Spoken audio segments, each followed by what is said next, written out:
الله ربي والإسلام ديني ومحمدا رسول الله.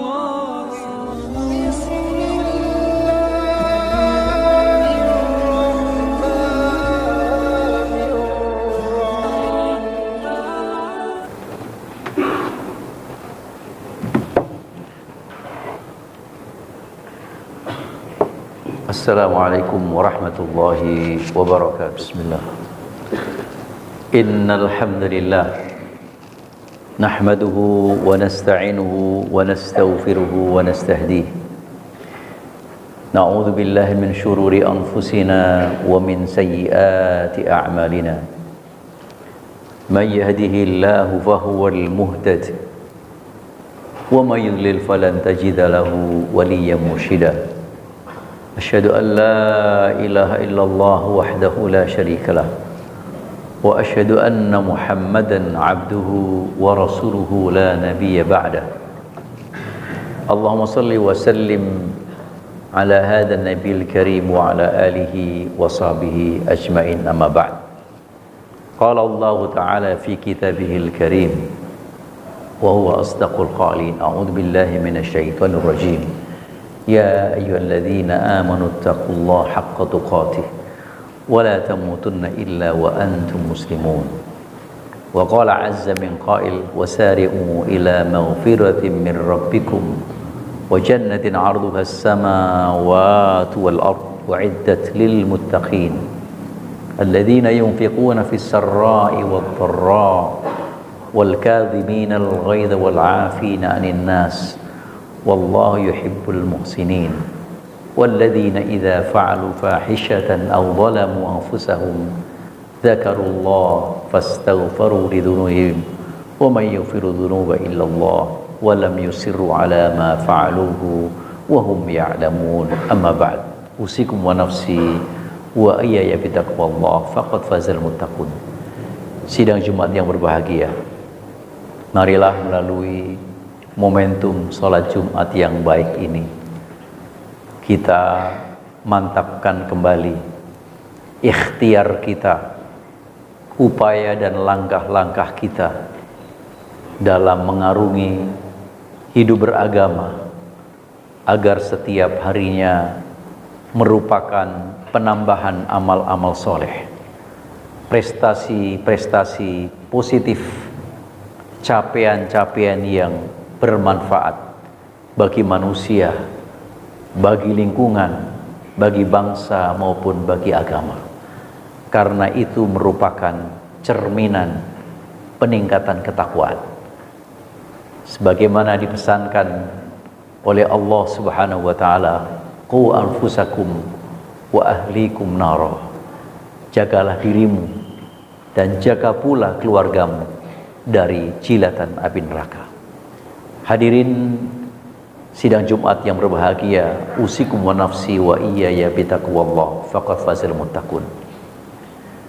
Untuk mengukur sejauh mana capaian bulan suci Ramadan yang baru saja kita sudahi 1 bulan 2 hari, maka mengikuti pola yang disampaikan oleh Imam Ibn Rajab di dalam sebuah kitabnya Mawasimul Ibadah. Beliau mengutip para sahabat ketika mereka selesai menunaikan ibadah Ramadan, maka fokus doa harapan mereka selama 6 bulan ke depan adalah sukses terhadap apa yang mereka kerjakan selama bulan suci Ramadan. Kemudian 6 bulan ke depannya mereka berharap agar dipertemukan kembali oleh Allah dalam keadaan sehat, dalam keadaan iman dan istiqomah di dalam bulan suci Ramadan. Oleh karena itu, meski 2 hari telah melewati bulan Syawal, tidak ada salahnya saya kemukakan sekali lagi untuk mengukur, menakar sejauh mana sukses kita bulan Ramadan. Ada 2 ayat sekurang-kurangnya yang bisa membantu kita untuk menakar capaian Ramadan kita. Yang pertama surat Al-Baqarah ayat 183, dan yang kedua surat Al-Imran 133, 134 dan 135. Wabil khusus di surat Al-Imran ini memberikan 3 skala besar. Sukses Ramadan itu apabila terjadi sebuah perbaikan, terjadi perubahan yang lebih baik terhadap 3 aspek besar. Yang pertama adalah aspek spiritual. Allah berfirman di dalam Al-Imran 133, wasari'u ila maghfiratin min rabbikum wa jannatin 'arduhas samawati wal ard u'iddat lil muttaqin. Bersegeralah kamu meminta ampun kepada Allah Subhanahu wa taala, karena surga yang dibentangkan Allah yang lebarnya selebar bumi sampai langit itu disiapkan untuk orang-orang yang bertakwa. Jadi pertama kali bahwa salah satu capaian untuk mengukur bulan suci Ramadan kita, sebanyak berapa kali kita melakukan istighfar kepada Allah Subhanahu wa taala. Rasulullah sallallahu alaihi wasallam di dalam hadis yang sahih, inni la astaghfirullah azza wa jalla fi kulli yaumin 70 marrah wa fi riwayatin 100 marrah.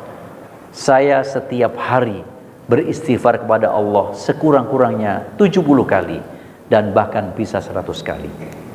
Istighfar ini tidak hanya diucapkan secara lisan, tetapi harus disampaikan dengan penuh kesadaran, karena istighfar itu adalah merupakan cara kita menutup berbagai macam celah kekurangan, celah keburukan, dan celah-celah penyimpangan. Selain istighfar, dalam konteks spiritual juga kemudian dilengkapi dengan yang namanya at-taubah. Oleh karena di dalam ayat 135, walladzina idza fa'alu fahishatan aw walamu anfusahum, dan orang-orang yang ketika melakukan kesalahan, melakukan satu kezaliman, dia segera sadar.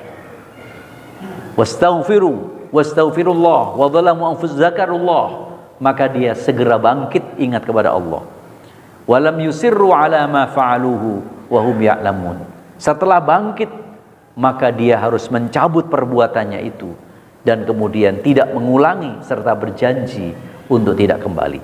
Inilah konsep taubat. Pertanyaannya, seberapa kali dalam sehari semalam kita bertaubat kepada Allah? Jika Rasulullah yang telah dijamin tidak punya dosa, beliau melakukan pertaubatan sepanjang waktu, akankah kita sebagai umat yang nyaris setiap langkah, setiap pandangan, dan setiap perbuatan itu berpotensi menimbulkan dosa, enggan untuk bertaubat? Karena ternyata pertaubatan itu adalah awal untuk kita melakukan kebaikan. Jangan menunggu taubat itu kemudian kita ditegur Allah dengan teguran-teguran yang amat menyakitkan. Dan jangan merasa bahwa kita tidak perlu bertaubat karena hari ini kita tidak memiliki dosa. Sungguh orang yang sangat celaka, sungguh orang yang merasa angkuh ketika dalam perjalanan harinya dia tidak mengandung dosa. Sementara Rasulullah Sallallahu Alaihi Wasallam yang pasti suci dan dijaga perilaku serta ucapan dan langkah-langkahnya oleh Allah dari berbuat dosa, itu tetap bertaubat kepadanya. Oleh karena itu bahwa taubat tidak saja dia kapok dari perbuatan, tetapi taubat itu merupakan sebuah satu kembali kepada Allah. Karena itu dimaknai tabayatubu taubatan ay raja'a ila rabbih, kembali kepada Tuhannya. Aspek spiritual ini sangat membantu kita untuk mengukur seberapa kecapaian kita di dalam bulan suci Ramadan. Aspek yang bersifat spiritual ini kemudian juga disempurnakan oleh ayat-ayat yang lain yang menunjukkan betapa zikir kepada Allah, selalu ingat dan sadar akan segala perbuatan ini juga menjadi amat penting. Ini aspek yang pertama. Aspek kedua untuk mengukur capaian Ramadan yaitu aspek moralitas. Bagaimana kemudian ukuran Ramadan itu diukur dengan moral yang kita punya. Allah Subhanahu wa taala disebutkan di dalam ayat 134, alladzina yunfiquna fis sarra wad dharra wal kadhiminal ghaidha wal 'afina 'anil nas wallahu yuhibbul muhsinin. Sesungguhnya bahwa sifat orang-orang bertakwa itu diantaranya adalah kadhiminal ghaidha, mampu mengendalikan amarah, mampu mengendalikan emosi, dan kemudian 'afina 'anil nas, pemaaf atas kesalahan orang lain. Dua perkara ini menjadi sangat penting untuk menyempurnakan moralitas seseorang. Bahkan seseorang meskipun dengan derajat yang sangat tinggi, dengan ilmu yang sangat banyak, dengan titel yang segitu sederet panjang, ketika tidak dibekali dengan kesempurnaan moral, maka derajat orang itu akan sangat rendah. Meski dia telah mencapai berbagai macam prestasi-prestasi besar, salah satu yang menyempurnakan moral seseorang itu adalah mereka adalah bisa mengendalikan amarah dan emosional. Dan yang kedua adalah dia menjadi orang yang pemaaf, bukan orang yang pendendam. Karena hakikatnya pendendam itu adalah bukan merupakan sifat orang-orang yang bertakwa. Disinilah beratnya minta maaf dan memaafkan. Jika orang memaafkan itu tidak lebih mudah ketimbang memaafkan, maka antara memaafkan dan dimaafkan itu kedua-duanya perbuatan kesempurnaan dari akhlak seseorang. Jika bangsa ini kemudian bangsa yang kemudian selalu dendam satu dengan yang lain, jika umat Islam ini selalu diwarnai dengan dendam satu dengan yang lain, maka perkara itu tidak akan selesai. Yang lain sudah sampai di atas langit, kita masih ada perkara di antara kita. Dua sifat ini menjadi ukuran sejauh mana kesempurnaan moralitas kita atas bimbingan dan madrasah bulan suci Ramadan itu digembleng oleh Allah Subhanahu wa taala dengan cara puasa yang sempurna. Aspek yang ketiga yaitu aspek sosial. Di dalam ayat Al-Qur'anul Karim, lalu kemudian menyempurnakan ayat yang 135 maupun juga kemudian disebutkan walladzina idza fa'alu fahishatan, dan juga kemudian di ayat 134 alladzina yunfiquna fis sarra wad dharra wal kadhiminal ghaidha. Sifat orang-orang takwa itu adalah alladzina yunfiquna fis sarra, orang yang mau mengambil bagian yang ada di sakunya, sesuatu yang sangat sia eman, sesuatu yang sangat ia tahan, sangat sia sukai, tapi dia berikan kepada orang lain, baik dalam keadaan fis sarra, dalam keadaan kita ini berlebih, maupun fid dharra, dalam keadaan kita ini adalah kekurangan. Sebagian mufassir mengatakan fid dharra, baik dalam keadaan damai maupun dalam keadaan perang. Hadirin sidang Jumat rahimakumullah, konteks ini merupakan aspek sosial sebagai bentuk kesempurnaan capaian-capaian kita bulan suci Ramadan. Jika kita hari ini bersedekah kepada lingkungan kita, maka lingkungan Islam itu tidak dibatasi oleh teritorial, sehingga saudara kita yang muslim di negeri yang lain pun merupakan punya hak yang sama meski memiliki prioritas yang berbeda. Jika hari ini bangsa Indonesia dalam keadaan aman dan nyaman, jika umat Islam saat ini sholat di Masjid Al-Insan dengan penuh kenyamanan, tapi ada saudara-saudara kita boro-boro untuk bisa melaksanakan sholat di dalam satu ruangan yang indah, untuk makan hari ini pun tidak ada. Coba kita tengok sekali lagi dan sekali lagi dan sekali lagi, bagaimana saudara-saudara kita yang ada di Gaza, yang ada di Palestina, yang mereka dibombardir setiap waktu sejak 7 Oktober 2023 sampai hari ini, lebih dari 1,5 tahun, dan tidak ada di antara negara-negara yang ada di sekelilingnya maupun yang bukan sekelilingnya yang secara serius untuk bisa membantu. Semuanya adalah membantu secara omon-omon, semuanya adalah membantu hanya secara omongan politik. Bahkan sekedar untuk memasukkan bantuan kemanusiaan yang merupakan hak setiap makhluk yang hidup pun tidak bisa dilakukan. Jadi bukankah, apakah benar bahwa 6 miliar manusia yang ada di dunia ini hanya dikalahkan oleh 2 orang yang bernama Donald Trump dan kemudian Benyamin Netanyahu? Apakah benar bahwa sesungguhnya penduduk muslim yang 2,6 miliar dari 6,8 miliar manusia di muka bumi ini tidak tersentuh hati dengan saudara-saudara yang dibombardir, yang kemudian dibantai, ditembakin, dan mayoritas yang jadi korban adalah perempuan dan anak-anak. Dan itu dengan sengaja dilakukan, bukan karena kesalahan. Karena orang-orang yang ada di camp, orang-orang yang hanya ada di dalam tenda, orang-orang yang ada di dalam rumah-rumah yang sudah reruntuhan, dibombardir kembali. Adakah manusia sepanjang hidup kami 60 tahun ini, kita belum pernah menyaksikan perilaku biadab sebagaimana yang dilakukan oleh Israel? Bukankah Allah Subhanahu wa taala menjadikan manusia ini satu? Innamal mu'minuna ikhwatun. Bukankah Rasulullah sallallahu alaihi wasallam menyatakan, "Matsalul mu'minina fi tawadihim wa tarahumihim wa ta'atufihim kamatsalil jasadil wahid." Bukankah Nabi mengatakan perumpamaan umat Islam satu dengan yang lain adalah ibarat tubuh yang tunggal, dalam kasih sayangnya, dalam toleransinya, dalam empati dan simpatinya. Idza ishtaka minhu udwun, kalau ada satu anggota tubuh yang kesakitan, tada'alahu sairul jasadi bisahari wal humma, maka seluruh anggota tubuh merespon dengan berbagai macam respon.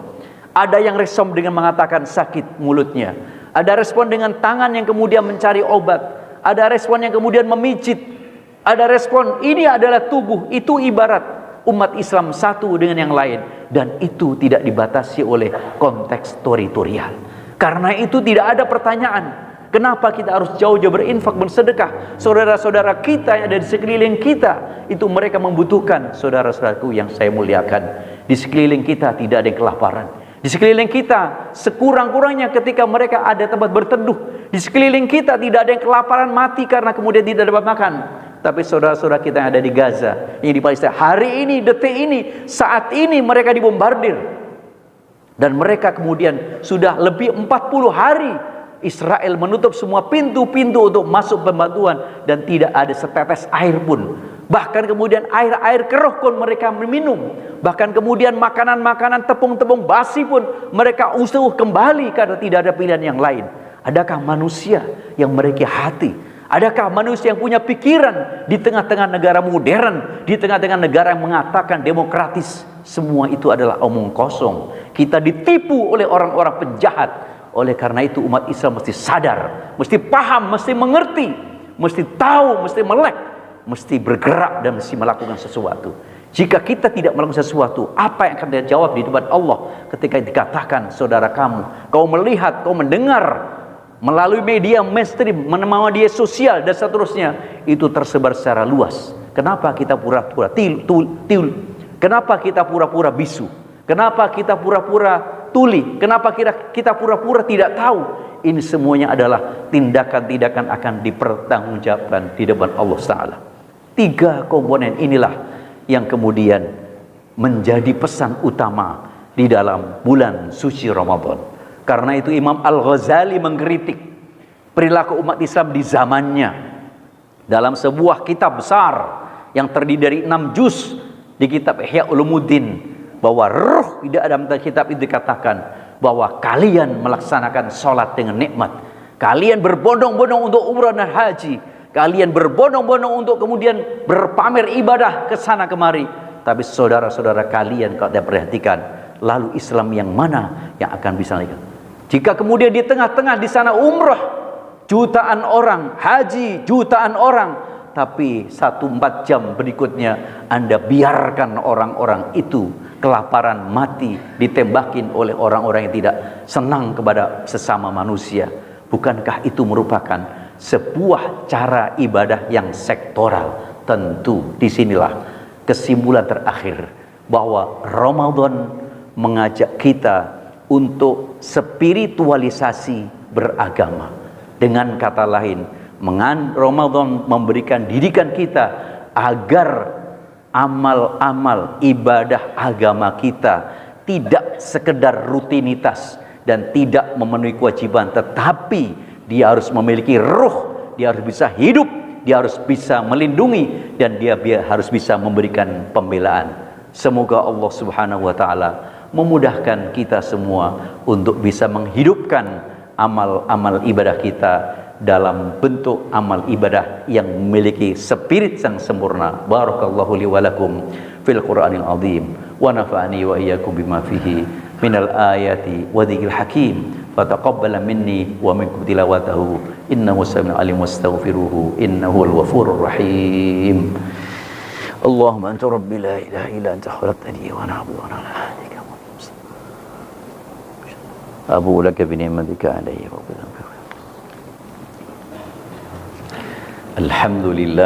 alhamdulillahilladzi hadana li hadza wa ma kunna linahtadiya laula an hadana Allah.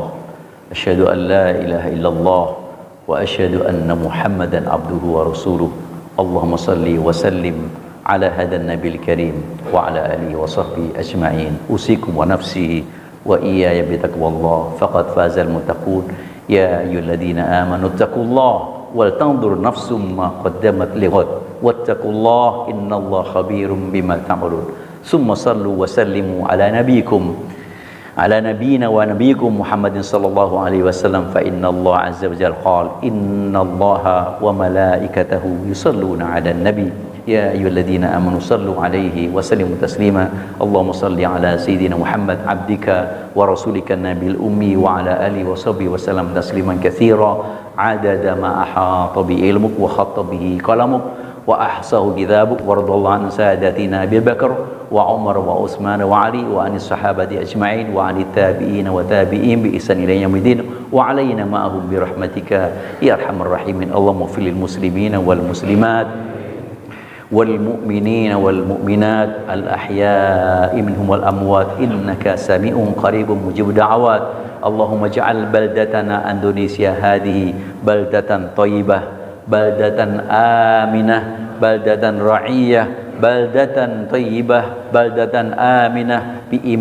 amanat bi amnika ya rabbal alamin. Allahumma munzilal kitab wa mujriyas sahab sari'al hisab hazimal ahzab ihzimis sahayinatal ghasibah wa man awanahum syarqa wa gharba innahum zalimuna mu'tadun mutajawizun. Allahumma dammirhum dammir daulatahum dammir quwwatahum dammir junudahum dammir aslihatahum tadmira. Allahumma qtulhum qatla wa ahsihim madada. Allahumma zalzil aqdamahum shattit shamlahum farrij jam'ahum innaka ala kulli syai'in qadir. Ibadallah, innallaha ya'muru bil 'adli wal ihsan wa ita'i dzil qurba wa yanha 'anil fahsya'i wal munkari wal bagyi ya'idukum la'allakum tadhakkarun. Fadhkurullahal azim yadhkurkum washkuruhu ala ni'ami yazidkum was'aluhu min fadli yu'tikum wa la dzikrullahi akbar wa aqimus shalah wallahu ya'lamu ma tasna'un.